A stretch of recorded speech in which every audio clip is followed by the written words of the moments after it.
My arranged fiancée Willow fell in love with a poor academic star in her class. This academic ace treated money like dirt. When he found out about my engagement with Willow, he scoffed. Feudal dynasties have been gone for so long, and people are still doing arranged marriages. Ridiculous.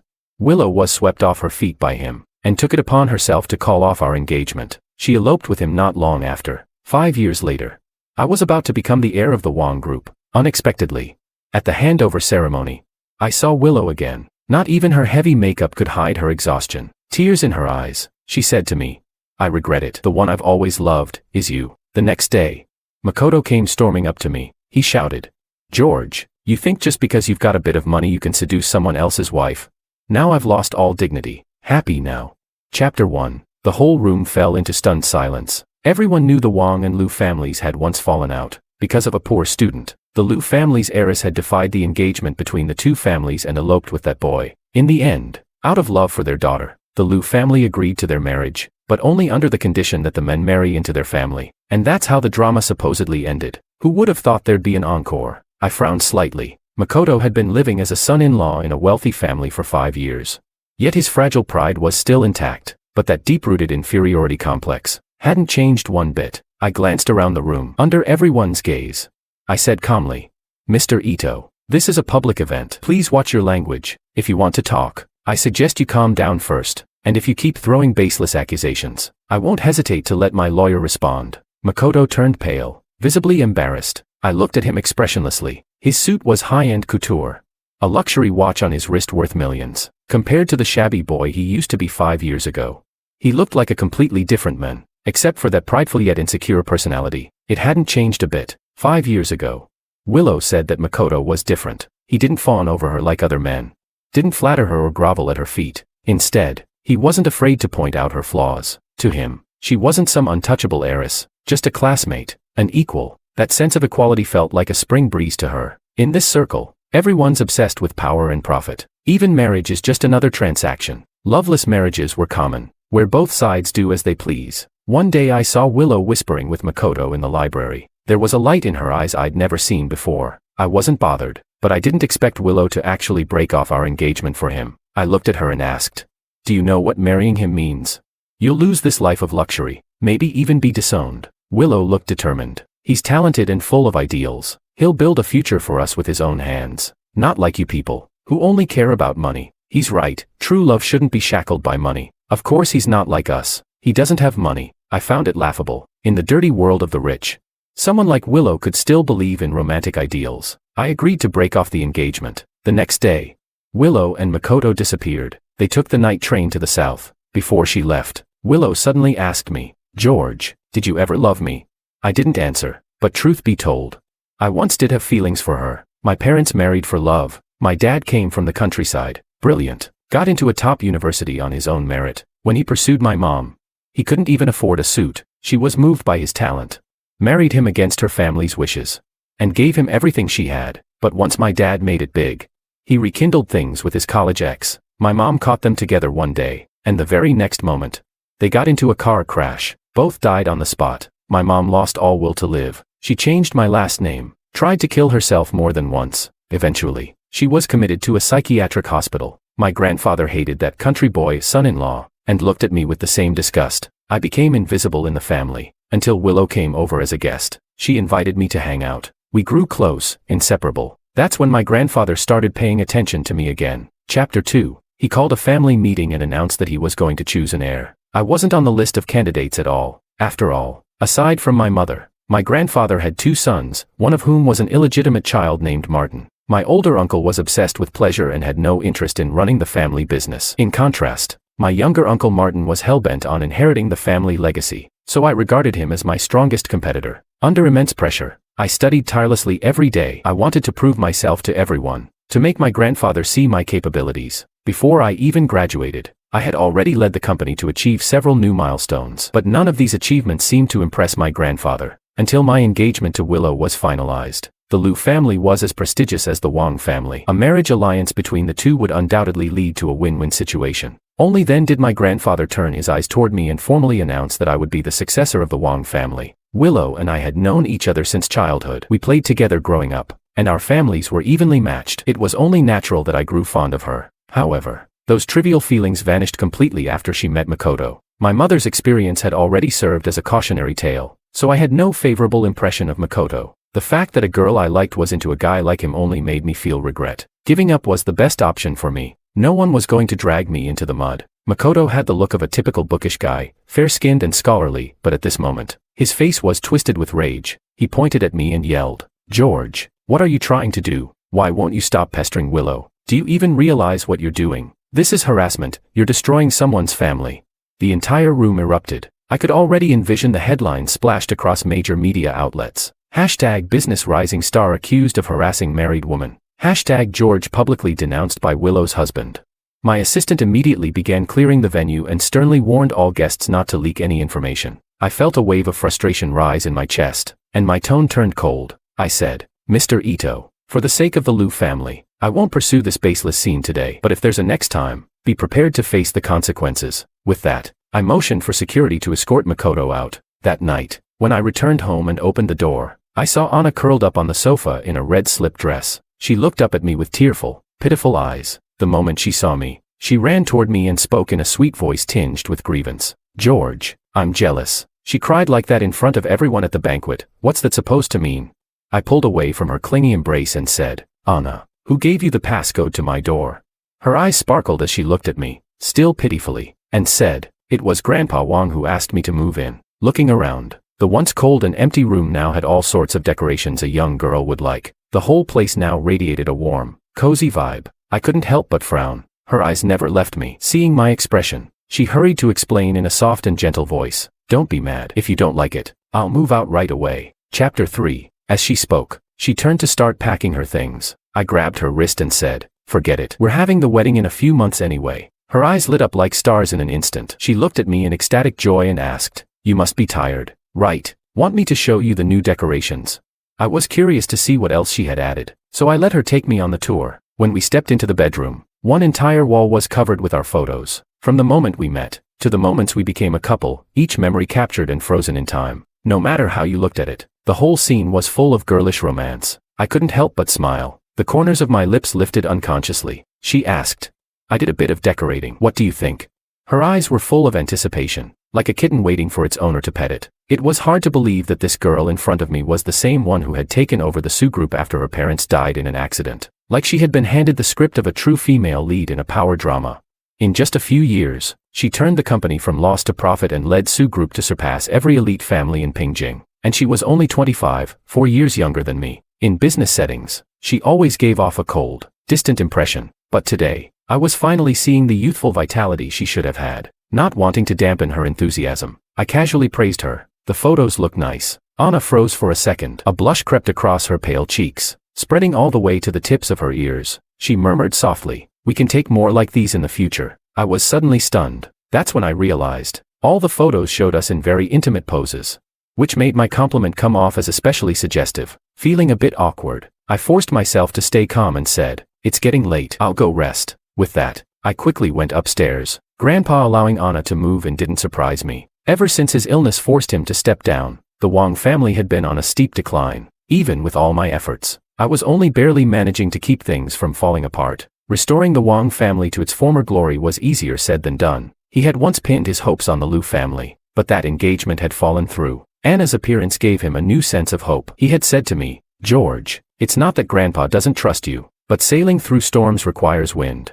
and rising high takes momentum. Only those who know how to ride the wave are truly wise. The Su family is our best possible ally." I understood the logic well. Marriages between prominent families had always been a way to secure power. As long as it could help me, I was willing to accept it. My brother David was having a birthday party at the clubhouse. As I pushed the door open, the first thing I saw was Willow and Makoto sitting together, side by side, close as ever. Chapter 4. She looked at me with grievance in her eyes, a storm of emotions swirling within them. I calmly avoided her gaze and moved to the farthest corner of the sofa. David quickly leaned in and whispered, "Willow said she wanted to come. We're all in the same social circle, it's hard to say no." Who knew her husband would shamelessly show up uninvited?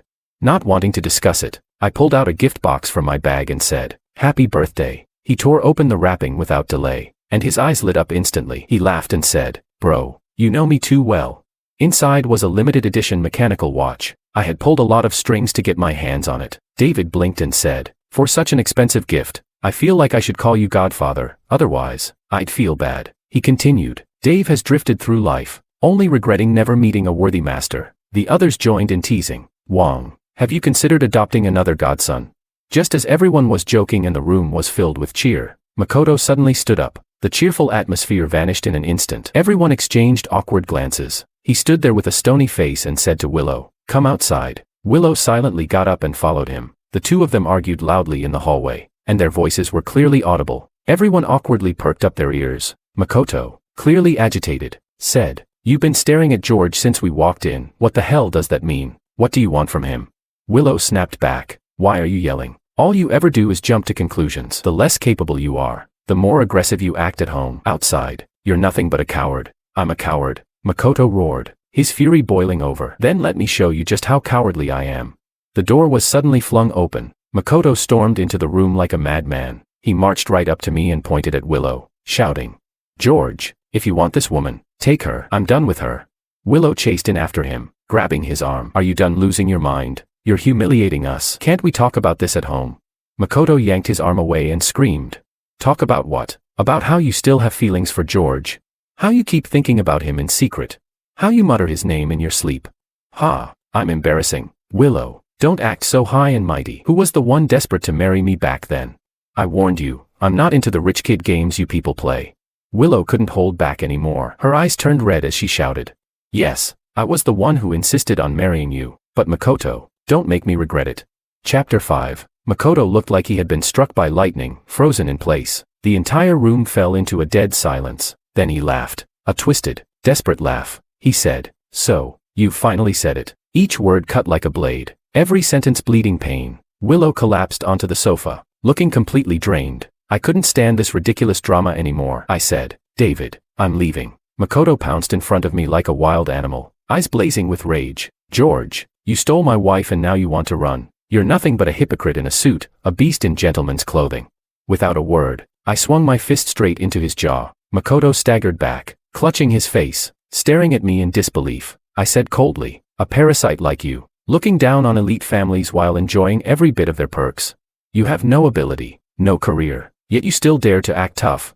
My words hit his sore spot. His face turned red with rage. He gritted his teeth and said, "Who the hell wants your money? You think being rich makes you special? People like you are disgusting." I didn't deny that powerful families have many flaws, and I didn't believe that money and competence were always linked, but wanting the benefits while insulting the source, that was shameless. I sneered. "Remember this, someone like you has no right to bark in front of me." Makoto's face turned white, then red again. Infuriated by my words, he blurted out, "I'm not worthy. I'm not even impressed by trust fund brats like you." That sentence offended everyone in the room. The guests' faces soured immediately. Someone said, "Willow, since your husband looks down on all of us, maybe you two shouldn't be showing up at our gatherings anymore." Willow's face turned pale, embarrassed. She repeatedly apologized and dragged Makoto out by force. What was supposed to be a fun celebration ended in a complete mess. David noticed I wasn't in the mood and insisted on taking me to a bar to continue the night. He skillfully called over a line of hostesses, each stunning and perfectly styled. He winked at me and said, "George, first time here, don't worry. These girls are all very professional." He waved to one hostess who looked like a current celebrity. "Hey, go pour a drink for President Wong." The woman walked over gracefully and knelt beside me to pour the wine. I frowned. "Stand up. Pour it from standing, it's fine." Chapter 6. David took a sip of his drink and said mysteriously, "I heard something interesting the other day. It was about Makoto. The guy really was different. He treated money like dirt. Specifically, after rising from humble origins to become the son-in-law of a wealthy family, he deliberately kept his distance from the Lius. He refused to work for any of the Liu family businesses and insisted on building his career from scratch. Even when the Liu family offered him a senior executive position at a prestigious publishing house, he turned it down politely and insisted on job hunting on his own.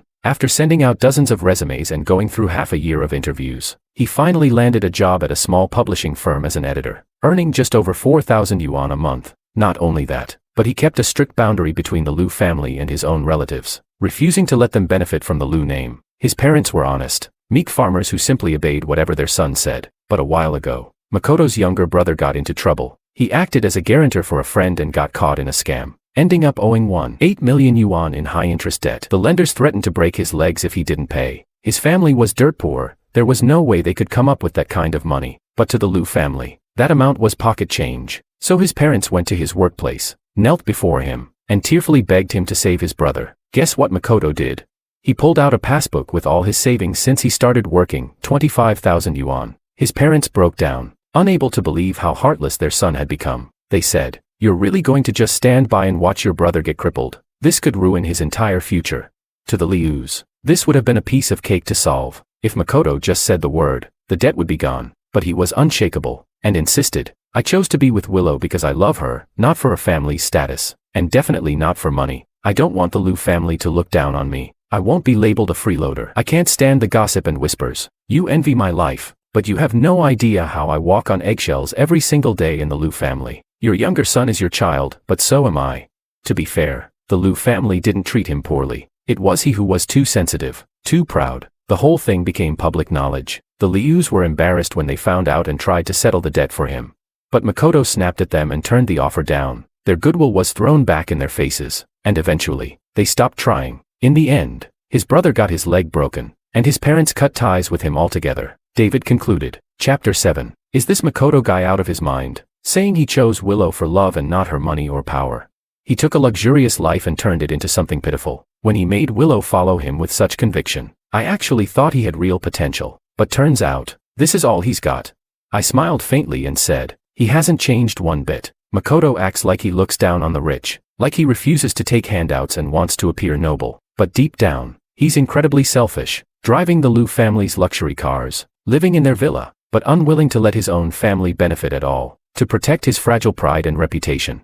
He didn't even lift a finger to help his own younger brother. That night, we drank until late. David's driver ended up taking me home. I fumbled to open the door, tossed my suit jacket onto the sofa, tie loosely hanging around my neck. I walked in slowly. The living room lights suddenly came on. The harsh brightness made me squint. Anna was standing in the center of the room, looking at me coldly. "Drunk like this?" she asked. I ignored her and collapsed onto the couch. My temples were throbbing. I closed my eyes and rubbed them. A pair of soft hands reached over and gently massaged my temples. Anna softened her voice. "You've always been prone to migraines, and you still drink so much." I frowned in frustration. "Tell the old man to stop worrying about my business." Her hands froze. I opened my eyes and looked at Anna. There was a flicker of hurt in her eyes. She bit her lip and said, "George, do you have something against me?"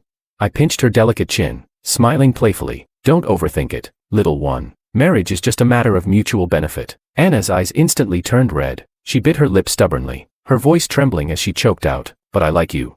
I found it laughable, and a bit helpless. I looked her up and down and said, "Status can change with time and circumstances, but interests never do. Only benefits make for the strongest bond. Anna, I don't need love. As long as our interests align, we can treat each other with mutual respect." She was silent for a long while, then suddenly asked, "Is it because you still can't forget Willow?"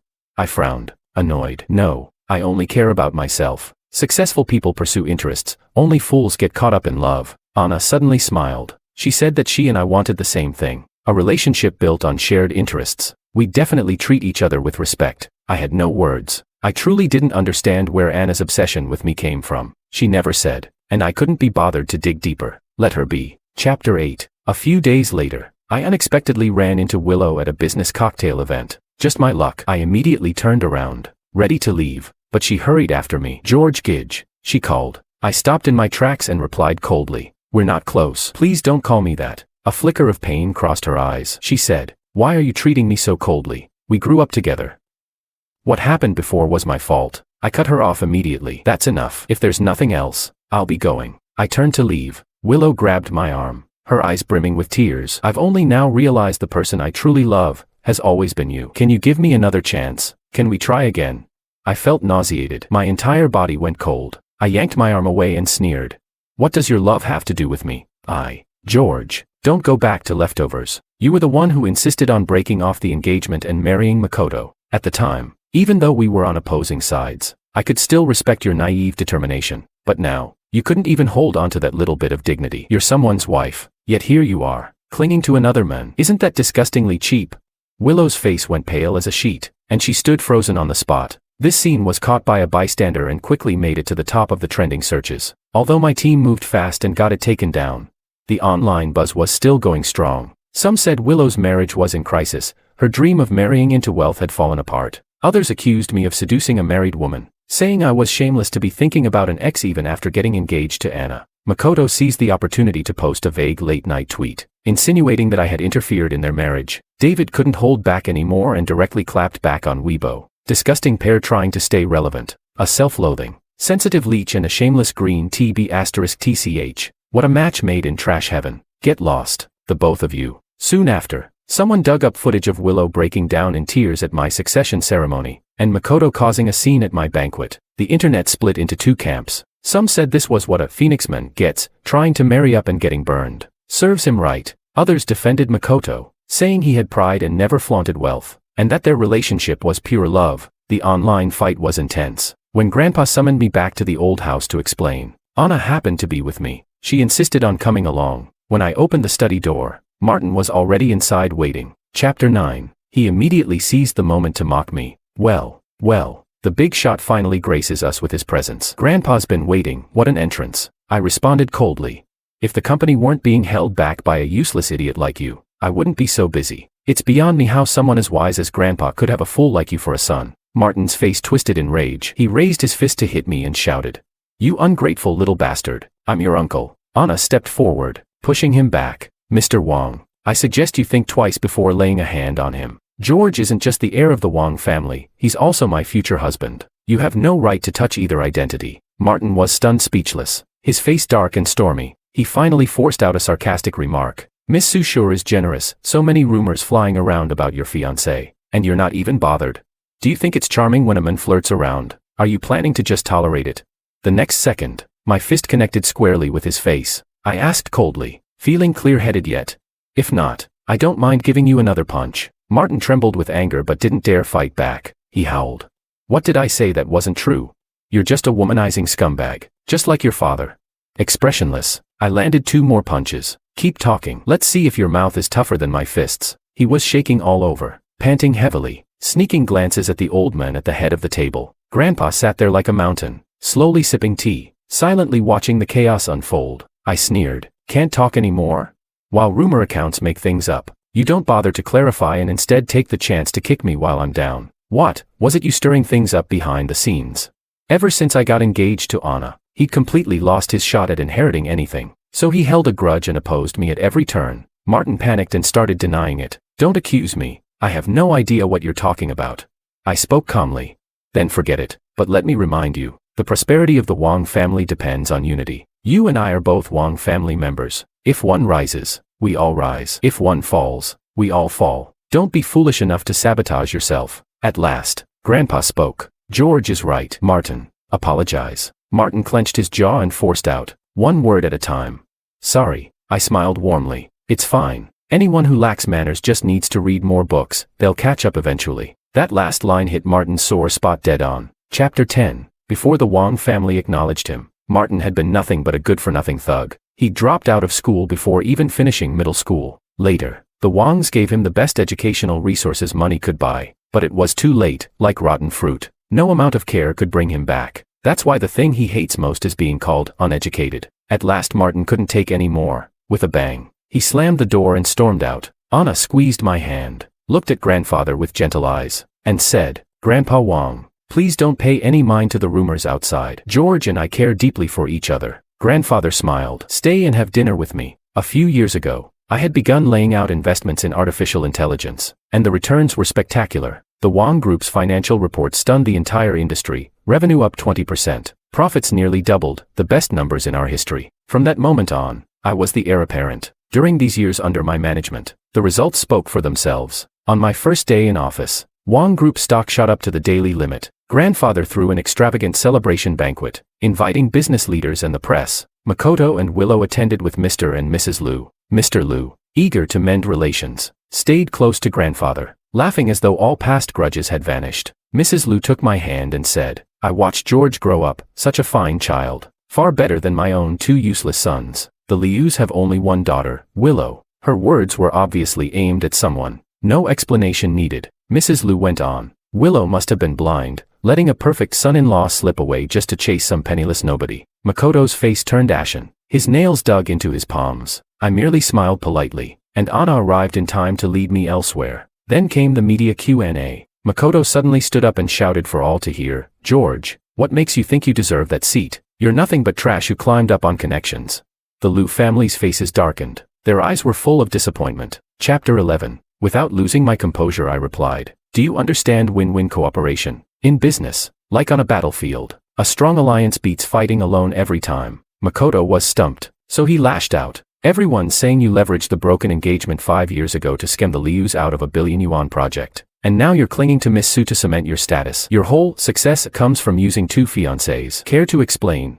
I gave a scornful laugh. That accusation isn't even worth refuting. Makoto sneered. Not worth it, or you simply have no answer. I answered evenly. I have a question for you. What does personal success even mean? Every human success is built within human society. There's no such thing as triumph without others. Your talk of rising on your own versus rising with help is a false dilemma. The only difference is degree, not kind. In any achievement, chance, environment, and ability all matter. Chance and environment already weigh heavily. The more resources those factors give you, the more impact your ability can have. I've earned this position through relentless effort and enormous pressure. I don't believe my self-reliance is any less than what most ordinary people must muster. So why should I let others dictate what I'm allowed to be? The room erupted. Funny thing. Really, plenty of people hate the rich, while plenty of others look down on those at the bottom. In the end, it's all about perspective. Each side weaponizes morality to attack the other, forging impossible standards. The rich must be flawless philanthropists who never lean on anyone. The poor must toil endlessly, and if they fail, it proves they're worthless. Why should I be bound by those rules? Why can't I redefine the game? Anna rose gracefully and stood beside me. George is right. Success has never been a solo act. I believe in his ability and I'm ready to move forward hand in hand. The interview clip spread like wildfire online. Trending tags blew up every platform. Hashtag George admits leveraging women's support. Hashtag redefining win-win cooperation. Hashtag this Kool-Aid's too sweet. Netizens argued fiercely. Some cheered, some condemned. But the craziest were the fans shipping us as a couple. Clips of Anna and me exchanging glances were edited into countless ship videos and went viral. At the same time, the scandal of Makoto letting his own brother's leg be broken to save himself resurfaced, leaving onlookers utterly stunned. Chapter 12. Everyone agreed he should have had a golden future. Yet after marrying into a powerful clan, he achieved nothing at all. He neither used the family's resources to improve himself nor built up any wealth. Instead, he broke with his own relatives and ended up empty-handed. That isn't devotion, it's sheer madness. My mother, who has struggled with mental illness for years, suddenly said she wanted to see Anna and me. She was recuperating at a hillside sanatorium. When she first met Anna, her gaze was clear. She studied her gently for a long time, then said with maternal warmth, "So you're my son's fiancée?"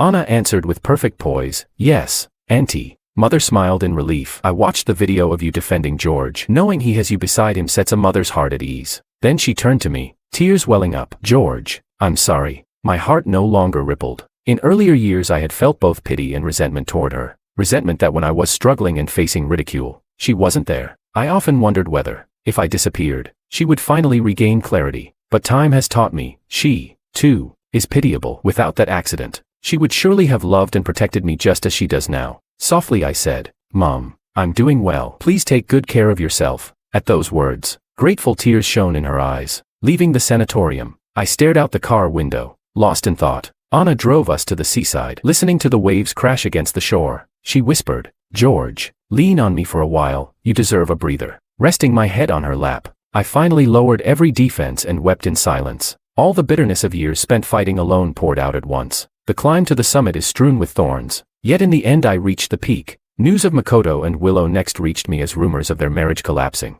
The once spectacular wedding had proved a mirage. Dreams, inevitably, dissolve. After the failure, Willow seemed to mature, but once she took over the Liu family she made one bad decision after another. Lacking business instincts, she drove the company steadily downward, trying to secure financing from the Wang clan. She lowered herself repeatedly to request meetings, each time I courteously refused. Makoto's publishing job also fell apart. The wreck of his marriage left him dazed. His work was chaos. All day he muttered, "Our love was meant to be pure, untouched by filthy money. How did we end up here?"